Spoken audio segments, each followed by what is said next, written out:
What do Ponce De Leon, Alexander the Great, and Jason Giambi all have in common? Superstitions. What are superstitions? Why do we even believe them? Although there are a lot of weird superstitions out there may be psychological benefits to believing them. Let's find out why.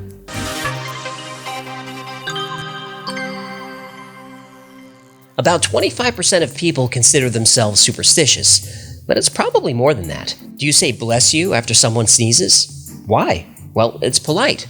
But how did this become a thing? Some say this tradition dates back to the ancient Romans, who thought that when you sneezed, your soul was ejected from the body and a blessing was the only way to protect it from being stolen by the devil. Another theory is that Pope Gregory, who became pope after his predecessor died from the plague, would say God bless you whenever someone sneezed as a way of wishing them good health. Another theory is that some believed your heart would stop beating for a brief moment during a sneeze, and a blessing encouraged the heart to start beating again. You good? I didn't get it. Don't you hate that? Yep! Gesundheit. Thank you. Superstitions are all around us. Next time you're in a tall building, check out the elevator. 80% of high-rise buildings in the US don't have a 13th floor. Lufthansa and Air France don't have a 13th row. Fear of the number 13 is called triskaidekaphobia, but that's mostly in the West. In much of East and Southeast Asia, you'll find tetraphobia, fear of the number 4. In the Chinese language and its subgroups, the word for and the word die are pronounced almost the same. See it. Gesundheit. Thank you. So, superstitions are universal. We've all had those days where from the moment we wake up, we're grumpy, annoyed at the whole world, and everything seems against us. We call this waking up on the wrong side of the bed. This is another one that comes from ancient Rome. Romans like to wake up on the right side of the bed. Literally. They believed that all things on the left side were evil or sinister. In fact, the word sinister comes from the Latin word sinistra. So waking up on the left side of the bed was literally a sign of sinister things to come. And if you're having a bad day, you can always say, tomorrow will be better. Then you say, knock on wood. The superstition to knock on wood appears to date back to the 19th century. Some believe it has beginnings in religion with the crucifix. Others say that trees were seen as harbingers of good luck and knocking on them chased demons away. Yet another claim is that the expression comes from an old children's game from the UK called Tiggy Touchwood, which is essentially a game of tag. Now what? Touch wood. Don't be an infant. Millions of people practice superstitions every day and probably don't know why or where the need to do so comes from. So why do some of us believe in seemingly irrational superstitions? Turns out there's actually psychology at work here. The short answer is it's a coping mechanism for anxiety. The world is a crazy, unpredictable place. So it's only natural that we want to have as much control of the unpredictable as possible. And for some people, these beliefs could be effective. A study reported by the Association for Psychological Science showed that people who crossed their fingers for luck had an increase in manual dexterity and even an improvement in memory function. The study concluded that crossing one's fingers increased self-confidence, enough so that some people's golf scores improved. Hey, maybe crossing your fingers will help us with the YouTube algorithm. No, I know what we could try. What? Throw a coin in a fountain. Right. Throwing coins in fountains also goes back to ancient times. When community wells were built in villages, coins were often thrown in as offerings to the gods. There's a well in Northumberland, England, where people would pray to the goddess of wells and springs, Coventina. And 16,000 coins from different eras of the Roman Empire were found there. But we don't have a fountain. Hello, I live in one. Okay, let's try it. Anything? I don't think so. Try again. Nothing. Again. No. Wait a minute. Sucker!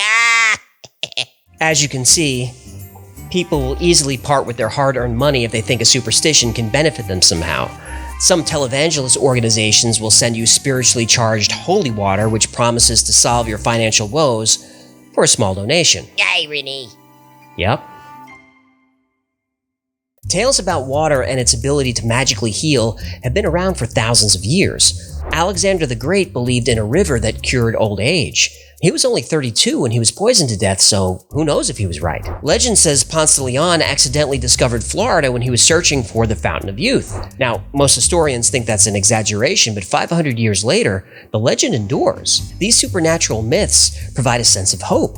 In the cases of Alexander and Ponce de Leon, they cooled the anxiety of aging. Psychologically, belief in superstition is like watching stage magic and illusionists.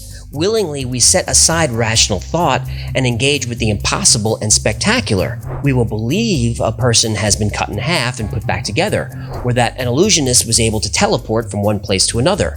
Now, we know Penn and Teller's bullet catch in the teeth is staged, but wow, is it a great trick.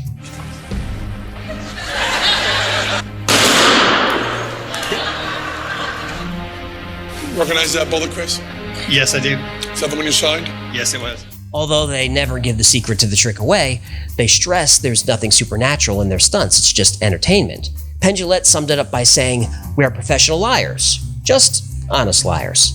But what happens when less ethical illusionists use similar stage magic to cash in on the grieving through spiritualism, such as seances? These mediums use all sorts of tricks to make objects appear to hover in the dark, and other phony illusions in an attempt to give themselves credibility. Even famous magician and escape artist Houdini himself made it a mission to expose these frauds. Houdini took it so seriously that he campaigned against this fake spiritualism in front of Congress. This thing they call spiritualism, wherein a medium intercommunicates with the dead, is a fraud from start to finish. Superstition is found everywhere in society, and there's no place that's more prevalent than in professional sports. Baseball is known for cheering crowds, hot dogs, and Steroids. well, yes, that too. Players and managers are notoriously superstitious. If players are on a streak, they don't wash their caps. Some wear mismatched socks. In order to break a slump, Jason Giambi would wear a gold thong.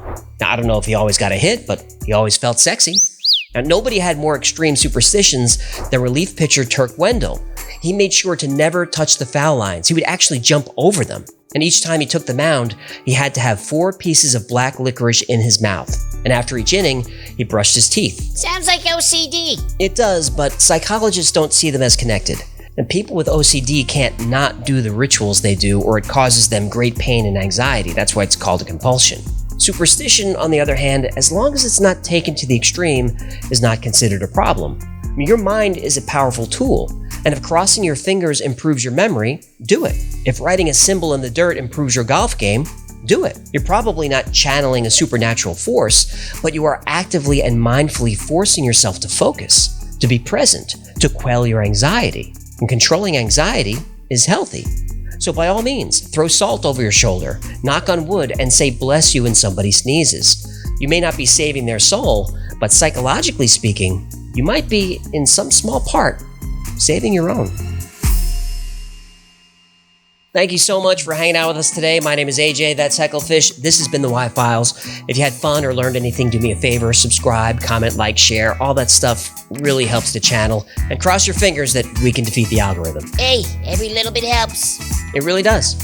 And special thanks to patrons Jim H., Daniel, Mauricio, EW, Grant, Stella, Dalton, Sal, and everyone who makes this channel possible. If you'd like to support this channel, there's a link to Patreon in the description. Until next time, be safe, be kind, and know that you are appreciated.